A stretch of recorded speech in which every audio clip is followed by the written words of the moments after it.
उत्तर प्रदेश की धोसी विधानसभा सीट इन दिनों लाइमलाइट में है। वजह 5 सितंबर को यहां होने वाला उपचुनाव है। उपचुनाव भले ही एक सीट पर हो, लेकिन इसे 2024 के रिफ्लेक्शन के तौर पर देखा जा रहा है। सीधी लड़ाई एनडीए और इंडिया की है। ऐसा इसलिए क्योंकि यहां विपक्ष की ओर से सिर्फ सपा का ही उम्मीदवार है। कांग्रेस और बसपा ने बीजेपी के मुकाबले यहां से कोई कैंडिडेट नहीं उतारा है। ऐसे में बीजेपी के दारा सिंह चौहान और सपा के सुधाकर सिंह में सीधी भिड़ंत होगी। दारा सिंह चौहान वही नेता हैं जो 2022 विधानसभा चुनाव से पहले बीजेपी छोड़कर साइकिल पर सवार हो गए थे। दोषी से सपा के टिकट पर चुनाव लड़े और विधायक बन गए, लेकिन अखिलेश के साथ गाड़ी बहुत दिनों तक आगे नहीं बढ़ पाई और हाल ही में वापस बीजेपी में लौट आए। वहीं सपा ने पुराने समाजवादी सुधाकर सिंह पर दांव लगाया है। सुधाकर सिंह पर दांव लगाना अखिलेश यादव की बहुत सोची समझी रणनीतिक प्लानिंग है। कुछ महीने पहले अखिलेश यादव ने एनडीए को हराने के लिए पीडीए का फॉर्मूला दिया था।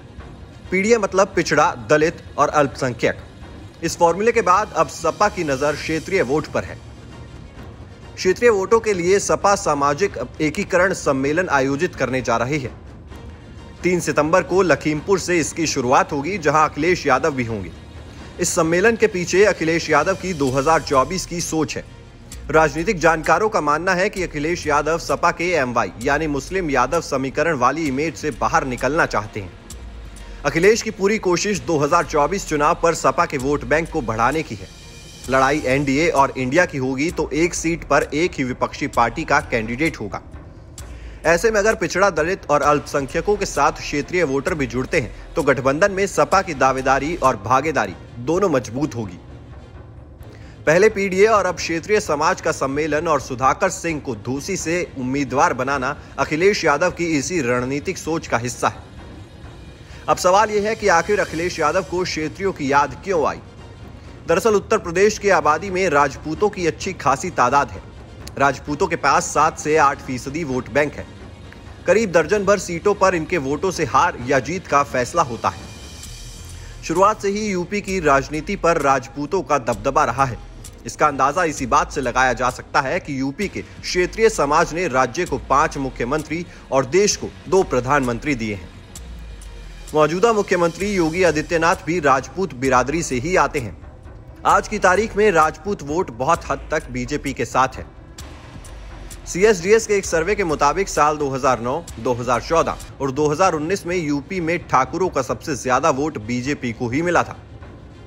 लेकिन ऐसा नहीं है कि राजपूत वोटर्स शुरू से ही बीजेपी के साथ थे। एक समय था जब राजपूत समाजवादी पार्टी के कोर वोटर हुआ करते थे। 2012 में अखिलेश यादव की सरकार बनवाने में राजपूतों की बड़ी भूमिका रही थी। नतीजा ये हुआ कि जब अखिलेश यादव मुख्यमंत्री बने तब उनकी कैबिनेट में राजा भैया, अरविंद सिंह गोप, राधेश्याम सिंह समेत 11 ठाकुर मंत्री थे। लेकिन धीरे धीरे राजपूतों का सपा से मोहभंग होता चला गया। पार्टी के ठाकुर चेहरों ने अपनी राह अलग कर ली। दबंग राजपूत नेता राजा भैया ने अपनी अलग पार्टी बना ली। पूर्वांचल के क्षेत्रीय आइकॉन माने जाने वाले पूर्व प्रधानमंत्री चंद्रशेखर के बेटे नीरज शेखर भी सपा छोड़कर बीजेपी में शामिल हो गए। इन नेताओं के अलग होने से ठाकुर वोटर सपा से दूर और बीजेपी के पास चले गए।